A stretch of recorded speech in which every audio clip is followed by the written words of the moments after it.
एक बार की बात है। शहर से बहुत ही दूर एक छोटा सा गांव था जिसका नाम रूपनगर था। रूपनगर में गांव वाले एक दूसरे के साथ मिलजुल के रहा करते थे। वहाँ के ज़्यादातर लोग नारियल के पेड़ से बहुत सारे नारियल तोड़ते और शहर में ले जाके उसे बेच दिया करते थे। रूपा और सीमा के पति भी यही किया करते थे। रूपा कहती है, अरे सीमा बहन, आज आप उदास क्यों बैठी हैं? हर रोज़ तो आप चहकती हुई दिखाई देती हैं।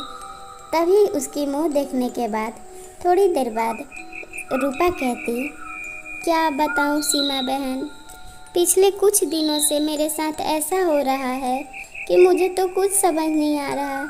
मेरे पति कभी किसी का बुरा नहीं चाहते, फिर भी उनके नारियल में पानी ही नहीं निकल रही है और लोग मेरे पति को दो बात सुना के जा रहे हैं। उल्टा उन्हें गालियाँ भी पड़ जा रही है। नारियल के अंदर वो थोड़ी घुसे हुए हैं। रामू हर रोज़ शहर की ओर नारियल लेके जाया करता था। उसकी नारियल पानी बहुत ज़्यादा भीड़ के साथ बिकती थी, लेकिन पिछले 2-4 दिनों से उसके साथ ऐसा हुआ था, ना जाने किसकी अचानक नज़र लग गई थी। उसके नारियल में पानी ही नहीं रहते थे, अंदर से सारे नारियल सड़े हुए मिलते थे, इसलिए लोग उसे गालियाँ देते।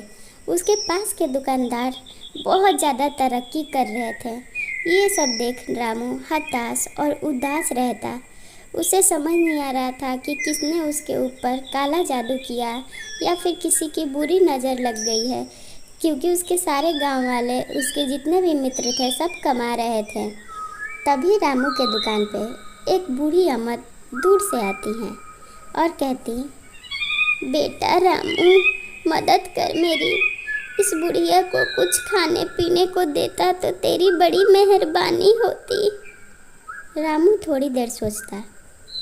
सोचने के बाद वो अम्मा से कहता, अरे अम्मा, मैं आपको क्या दे सकता हूँ? पिछले कुछ दिनों से तो मेरी खुद दुकान पे बिक्री नहीं हुई। मेरी ये नारियल पानी लो और मुझे गाली आप मत देना, क्योंकि पता नहीं किसकी नज़र मेरे नारियल पानी में लग चुकी है। मैं और मेरी पत्नी 4 दिन से कुछ नहीं खाए हैं। हमारे पास बिल्कुल धन नहीं है। आप ये पानी पियो अम्मा, और मुझे क्षमा करो कि मैं आपको लौटा रहा हूँ। मेरी मजबूरी है, मैं तो चाहता हूँ कि मैं आपको खिलाऊँ। उसकी ये बात सुन अम्मा कहती, बेटा, तेरे पास एक पैसे नहीं है और ना खुद के खाने के अन्न है, फिर भी तू मुझे झुझुला के और डांट के नहीं भगाया। मैं तो तेरी अच्छाई देख रही थी। मुझे अब समझ आ गया कि तुझे किस चीज़ की ज़रूरत है। मैं कब से देख रही हूँ कि तू चुपचाप बैठा है, और जब मैं तेरे दुकान पे भिक्षा मांगने आई तब भी तूने मुझसे प्यार से बात किया और प्यार से अपनी मजबूरी बताते हुए समझाया, ना कि मुझे डांट के भगाया। बहुत लोगों को मैंने देखा है जिनके दुकान पे हम जाएं और बिक्री भी होती है तो वो लोग हमें डांट के भगा देते हैं, लेकिन तेरी अच्छाई से मैं खुश होकर तुझे कुछ देना चाहती हूँ। मैं तुझे एक जादुई पत्थर देती हूँ। तू जाके अपने नारियल पेड़ के नीचे लगा देना, फिर देखना तू उस जादुई पत्थर का कमाल। ये बात तू सिर्फ अपनी पत्नी को बताना। रामू घर की ओर लौट रहा था, ये सोचते हुए कि कहीं ये पत्थर वाला बात सही नहीं हुआ तो उसकी पत्नी मजाक उड़ाएगी। वो हिम्मत जुटा के सुबह अपनी पत्नी से कहता, देखो भाग्यवान, मुझे एक पत्थर मिला है। उसकी पत्नी कहती, कैसा पत्थर? आपने मुझे बताया नहीं। वो कहता, कल अम्मा एक दुकान पे आई थी और वो मुझे जादुई पत्थर कह के एक पत्थर दे के नारियल के पेड़ के नीचे लगाने को कह गई हैं। वो रात को आता और नारियल के पेड़ के पास वो पत्थर ले जाता, चारों ओर देखता कि उसे कोई देख नहीं रहा, फिर वो पत्थर वहाँ लगा देता और वापस ये सोचते हुए आता कि कहीं सच में ये पत्थर जादुई होगा तो फिर तो उसकी किस्मत बदलने वाली है। वो मन ही मन बहुत सारी योजना बनाने लगता। घर लौटता वो और अपनी पत्नी से कहता। उसकी पत्नी कहती, अजी, आपने वो पत्थर लगा दिए जहाँ वो अम्मा ने कहा था? कहीं सच में हमारी किस्मत बदल गई तो? तब तो हम राजा हो जाएंगे, राजा। मुझे तो यकीन ही नहीं हो रहा, सोच के ही कितना मज़ा आ रहा है। ना जाने कब हमारे भाग बदलेंगे, कब हमारी ये सोच सच्चाई में बदलेगी। मुझे तो अब इंतज़ार करना बहुत भारी लग रहा है। रामू उससे कहता, देखो तुम आराम से बैठो और कोई मनोकामना तुम्हारे मन में हो तो जल्दी से बोलो, मैं पत्थर लगा के आया हूँ। दादी माँ ने तो कहा था पत्थर लगाने के कुछ देर बाद ही अगर जो तुम मनोकामना बोलोगे वो सब कुछ सच हो जाएगा। तो इसमें हमारा क्या जाता है कि हम लोग यहीं घर बैठे एक मनोकामना बोले और वो पूरी हो जाए तो फिर हम सारे गांव वालों की मदद करेंगे। चलो हम लोग अभी प्रयास करते हैं।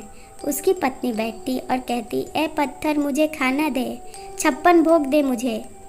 अभी वो इतना कहती ही कि तभी उसके सामने ऐसे ऐसे खाना की बरसात होने लगती जो खाना वो कभी देखी भी नहीं थी। वो अपने गांव में रहती, वो शहर भी नहीं गई थी, इसलिए उसे ये सब खाना के बारे में नहीं पता। अनेकों प्रकार के खाना उसके सामने प्लेट में लगे पूरे घर में गिरने लगते हैं। वो दोनों चकित रह जाते और अपने आँखों पे भरोसा नहीं कर पाते। उन्हें तो लगता कि ये सब कुछ सपना है, क्योंकि पिछले 3-4 दिनों से उन लोगों ने खाना नहीं खाया था। एक एक दाने के लिए वो लोग तरसे थे, क्योंकि उनका गांव छोटा और विकसित नहीं था, इसलिए वो लोग हर रोज़ कमाते और हर रोज़ अपना खाना जुटाया करते थे। ये सब होने के बाद वो लोग एक योजना बनाते और अगले ही दिन सारे गांव वालों को इकट्ठे करते और ये कहते कि आज से शहर में कोई भी कमाने के लिए नहीं जाएगा। हम लोग जितना मेहनत शहर में जाके करते हैं, हम लोग उतना ही मेहनत अपने गांव को विकसित करने में करेंगे और सबके खाने पीने और घर चलाने की जिम्मेवारी मेरी रहेगी। रामू और उसकी पत्नी की ये बात सुन गांव वाले तो खुशी से झूम उठते, लेकिन उन्हें पहले तो यकीन नहीं होता कि ये लोग के पास इतना धन कहाँ से आ गया। लेकिन जब अगले दिन से सच में वो ढाबा खोलते और पूरे गांव वाले की जिम्मेवारी ले लेते और सबको कुछ ना कुछ काम देते और बदले में सबको पैसे देते, तब सारे गांव वाले यकीन कर लेते। और ऐसे ही करके रामू और उसकी पत्नी अपने छोटे से गांव को एक विकसित गांव बनाते और हर वो साधन अपने गांव में ही ला देते जिसके लिए उन्हें पहले शहर जाना पड़ता था। छोटी सी दवाई के लिए भी उन्हें शहर की मुंह देखनी पड़ती थी, और अगर कभी कुछ चीज़ घट जाए तो राशन के सामान के लिए भी उन्हें शहर जाना पड़ता था। तो अब उनके गांव में हर वो चीज़ की दुकान खुल गई थी जो कि इंसान को ज़रूरत होती है। सारे गांव वाले खुशी से अपने गांव में मिलजुल के रहने लगते और रामू और उसकी पत्नी की बड़ी इज्जत करते और उनकी कही हुई कोई भी बात नहीं टालते। ऐसे ही वो लोग गुजर बसर खुशी खुशी करते। ऐसी कहानी देखने के लिए चैनल सब्सक्राइब करें और वीडियो को एक लाइक ज़रूर कर अपना नाम कमेंट में बताएं।